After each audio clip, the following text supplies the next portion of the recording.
Regular viewers know that we have been following the mysterious illness that has affected U.S. officials all around the globe called the Havana syndrome. I've been following this with sort of a morbid curiosity for months. Explain the syndrome, who it targets. Well, this really begins during the transition between the Obama administration and the Trump administration. And you had a veteran CIA officer who felt as if there was like a beam of energy that was following him. And so he reported it. Hey, Mike!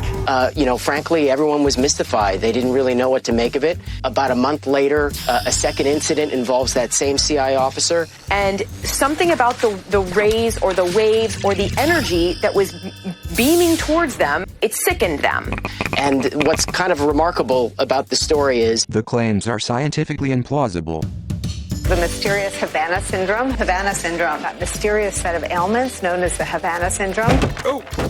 People believed to have been affected have reported headaches, dizziness, and in some cases a loud noise. Just play it for you so you can hear. It was a lot worse earlier.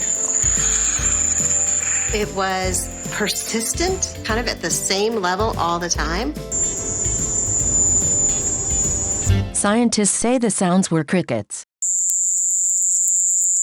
The mystery of the Havana syndrome. It's an unexplained mystery. The mystery deepens around the Havana syndrome, mysterious Havana syndrome. New fears about the Havana syndrome and the growing mystery of Havana syndrome. What is behind the rise of those sudden attacks? There are enemies, might be weaponizing technology and attacks against U.S. officials. To stop the destruction of this planet. This conference is one of the most important meetings in history. Mysterious Havana syndrome, Havana syndrome, Havana syndrome. The mystery deepens over the so-called Havana syndrome, the mysterious affliction called the Havana syndrome. Nicole, I'm really concerned. It's only a matter of time before maybe a senior leader gets hit with it. Questions about whether these were the actions of a foreign adversary. Intelligence agencies strongly suspect Russia is to blame. The Havana syndrome. Russia is the leading suspect. Havana syndrome. Those sudden attacks, targeted attacks. These aren't attacks on people that work at museums. They're attacks on U.S. government officials. Mysterious Havana syndrome. Beaming something to hurt people's brains. Are they acts of war? Indeed, it could be considered an act of war. Mysterious Havana syndrome. Clearly acts of aggression, acts of war. If they're acts of war, why are we still debating whether they're real? This is the dimension of imagination. It is an area which we call the Twilight Zone. The White House continues after a quick break. Do not go anywhere.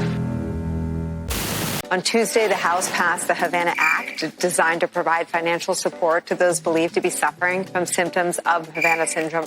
Right, so that'll be this many dollars. Why are we doing more? War? Why, indeed. The attacks have stepped up. Whoever is doing this is sending a message to the United States. We can attack you at will. We can attack you wherever we want and whenever we want, and you can't catch us. Frank Figluzzi, we share your passion. We'll stay on this with you. Thank you, my friend. When we return, a mysterious illness known as the Havana syndrome. A 4-year mystery, an unexplained phenomenon, Havana syndrome. Deadline White House continues after a quick break. Don't go anywhere.